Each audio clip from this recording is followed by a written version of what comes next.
প্রিয় দর্শক, আজকে নবম পে স্কেল নিয়ে একটি গুরুত্বপূর্ণ আলোচনা করব।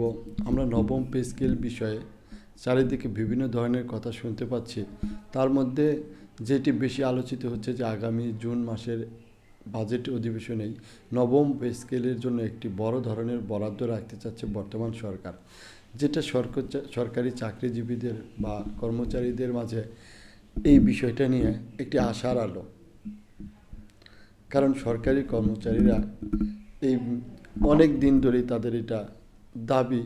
আমি মনে করি এটাকে দাবি বলা ঠিক না, কারণ এটা তাদের ন্যায্য অধিকার বা প্রাপ্য অধিকার। তাই আমি সরকারকে বলবো যে আপনারা অবশ্যই নবম জাতীয় পে স্কেল বাস্তবায়নের জন্য আপনারা আন্তরিক হবেন এবং কিভাবে দ্রুত নবম জাতীয় পে স্কেল বাস্তবায়ন করা যায় এই বিষয়টাতে আপনারা অনেক গুরুত্বপূর্ণ ভূমিকা পালন করবেন।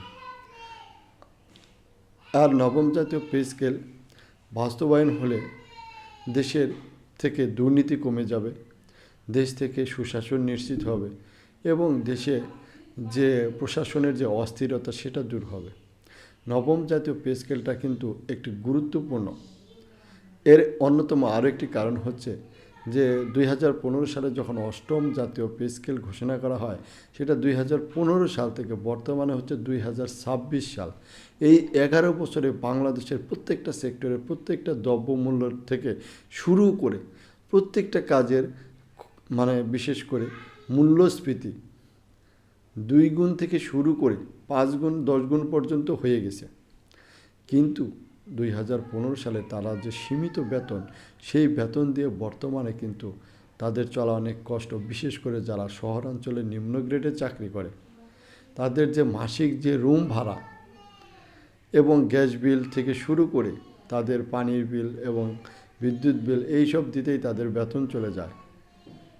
সংসারের খাবার দাবার, সন্তানদের লেখাপড়া এইসব বিষয়ে তারা হিমশিম খেয়ে যায়, তারা সব কিছু মিলিয়ে কভার করতে পারে না। এবং এটা বিশেষ করে যারা 2-4 জন আছে যে ঘুষ খায় বা দুর্নীতি করে তারা ছাড়া অনেক, বিশেষ করে ম্যাক্সিমাম চাকরিজীবীরাই এই ধরনের একটি কষ্টের মধ্যে দিয়ে তারা দিনকাল পার করছে।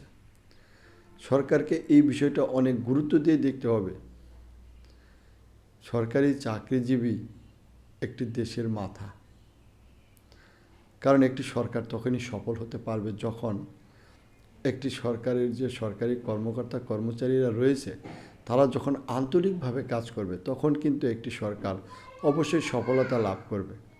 আর যদি আন্তরিকভাবে কাজ না করে তাহলে কিন্তু একটি সরকারের পক্ষে সফল হওয়া অনেক কঠিন। তাই আমি সরকারকে অনুরোধ করব যে আপনারা যদি দেশকে এগিয়ে নিতে চান, প্রশাসনের সুশাসন নিশ্চিত করতে চান, প্রশাসনের থেকে দুর্নীতি কমাতে চান, ঘুষ কমাতে চান, তাহলে আপনাদেরকে অবশ্যই একটি গ্রহণযোগ্য নবম জাতীয় পে স্কেল ঘোষণা করা, প্রজ্ঞাপন জারি করা, গ্যাজেট প্রকাশ করা এবং তা বাস্তবায়ন করা, প্রত্যেকটা কাজ এই সরকারকে অত্যন্ত দ্রুত গতির সাথে করতে হবে। তাহলে এই দেশ ডেভেলপ হবে, এগিয়ে যাবে। আর যদি সরকার মনে করে যে না, আমরা নবম পে স্কেল বাস্তবায়ন নিয়ে বিগত সরকারগুলোর মতো সময় ক্ষেপণ করব, তাহলে আমি মনে করি এটা বর্তমান সরকারের জন্য একটি আত্মঘাতী সিদ্ধান্ত হতে পারে। কারণ দেশের যে অর্থনৈতিক অবস্থা, এই অবস্থায় সরকারি কর্মচারীরা যদি সরকারকে সঠিকভাবে সহযোগিতা না করে তাহলে এই সরকারের আগামীতে এগিয়ে যাওয়া খুবই খুবই কঠিন। এটা সরকারকে বুঝতে হবে। এখন যদি সরকার না বুঝে সেটা সরকার, কিন্তু আমরা মনে করি, আশা করি যে বর্তমান প্রধানমন্ত্রী তিনি অবশ্যই নবম জাতীয় পে স্কেল বাস্তবায়ন করবেন এবং গুরুত্বপূর্ণ ভূমিকা পালন করবেন। এই বিষয়ে শিক্ষক, সরকারি কর্মচারী সহ যারা আছে সকলের জন্য যেন একটি গ্রহণযোগ্য নবম পে স্কেল বাস্তবায়ন করা হয়। আপনাদের সাথে আবারও দেখা হবে নতুন কোনো ভিডিও নিয়ে। সে পর্যন্ত সকলেই ভালো থাকবেন। ধন্যবাদ।